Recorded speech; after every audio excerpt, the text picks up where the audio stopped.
Well, by keeping in mind that whatever the discomfort is, that it is not an actual indicator of an injury occurring. It might suck, it might hurt, and that it's very, very uncomfortable, but no damage, not on a macro level, is being caused to the body while you're doing this.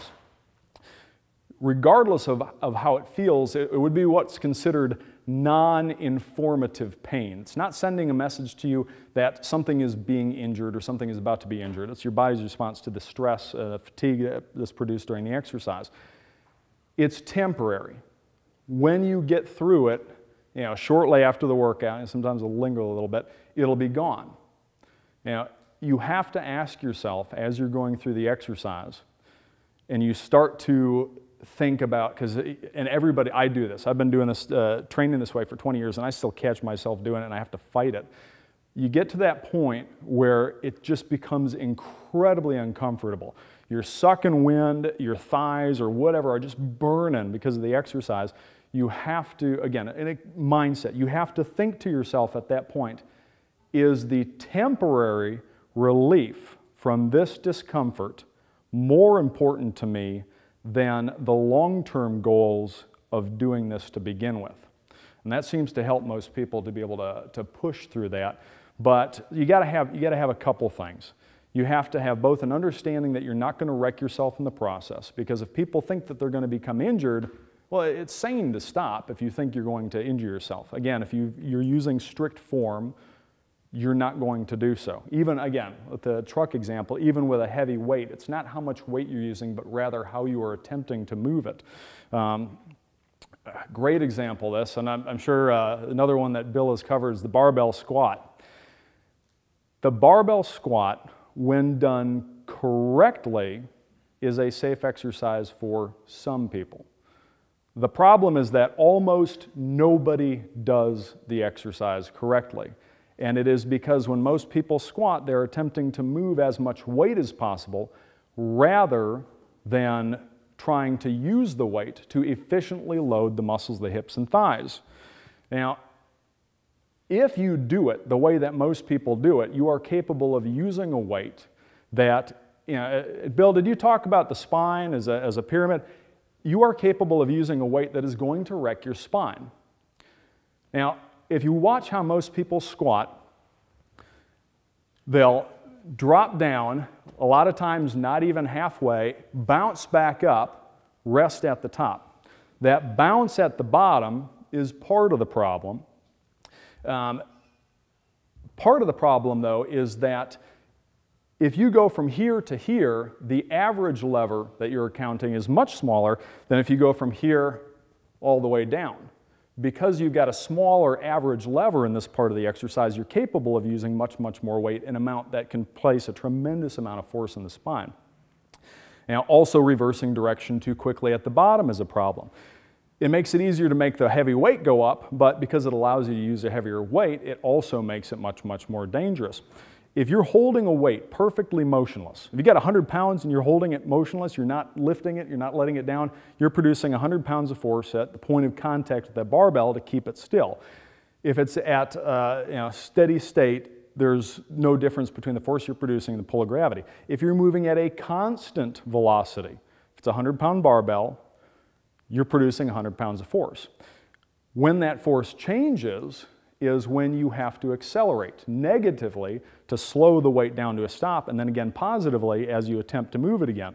If you were to take a very heavy weight and lower it slowly, and as you approach the bottom, gradually slow to a stop, and then very gradually begin to lift it, the difference between the amount of force that you have to produce and the amount that's on the bar is only going to be a few percent. If you're lowering a 100-pound barbell, as you approach the bottom, you're going relatively slowly, gradually slow to a stop. To be able to gradually slow it to a stop, you'll have to produce a few more pounds of force. Then you'll have to produce a few more pounds of force to gradually start it again. On the other hand, if you drop it and come to a sudden stop, usually at the end point of the joint's range of motion, and then bounce it back up, the difference in force between what's on the bar and what your tissues involved are encountering is significant. So Again, coming back to the idea that you're not trying to do something to the weight with your muscles, you're trying to do something to your muscles with the weight.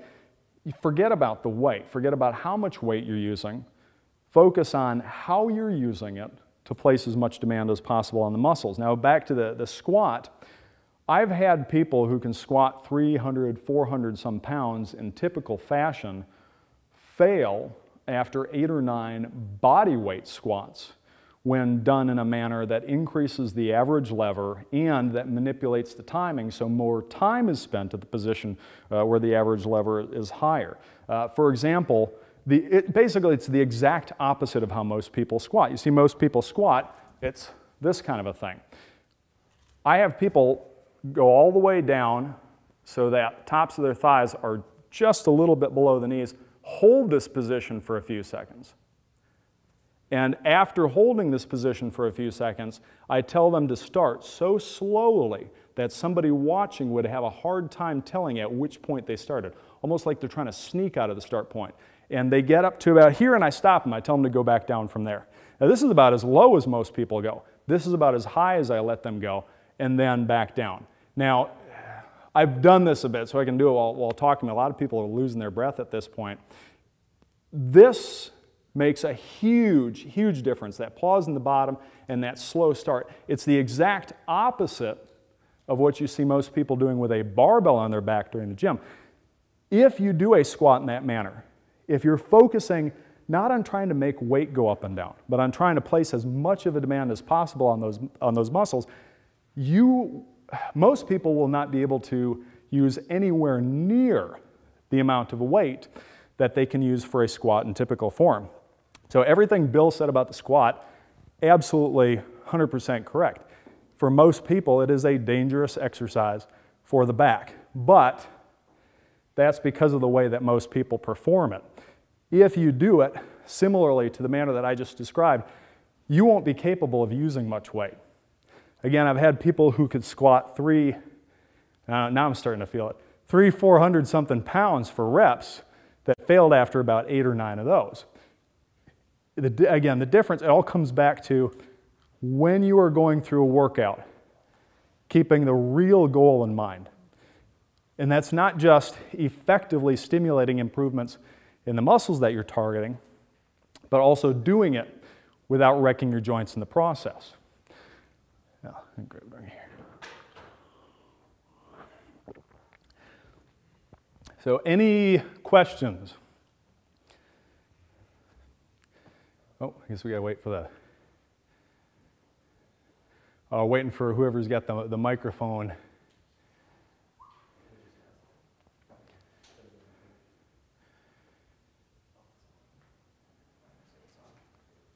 Thanks, Drew. That was a great presentation. When I started Body by Science, that was like one of the hardest things to wrap my head around because I've been doing weights with the whole, sets and reps model for so long.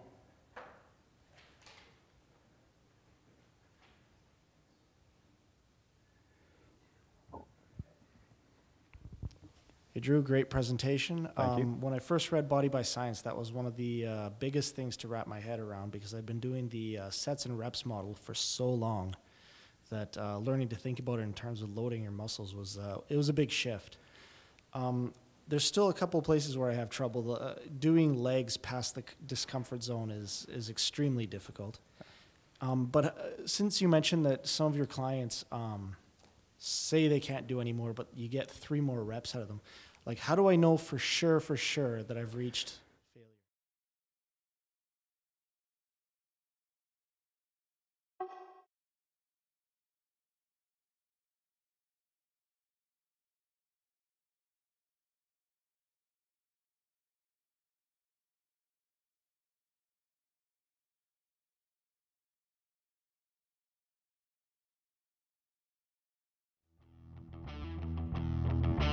And his philosophies of life.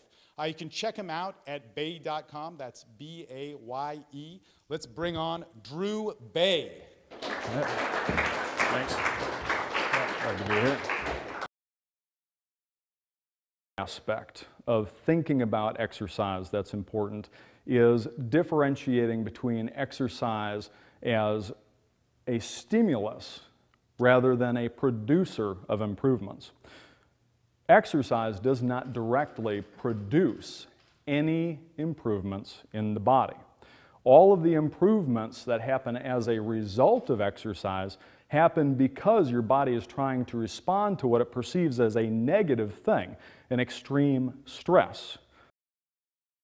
That strength to be able to move that weight. Now, with every repetition, you're going to fatigue a little bit, so that the amount of force you can produce gradually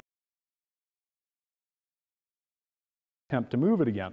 If you were to take a very heavy weight and lower it slowly, and as you approach the bottom, gradually slow to a stop, and then very gradually begin to lift it, it was what I had previously thought of as a 10, on a scale of 1 to 10 with intensity of effort, became about a 2 or a 3.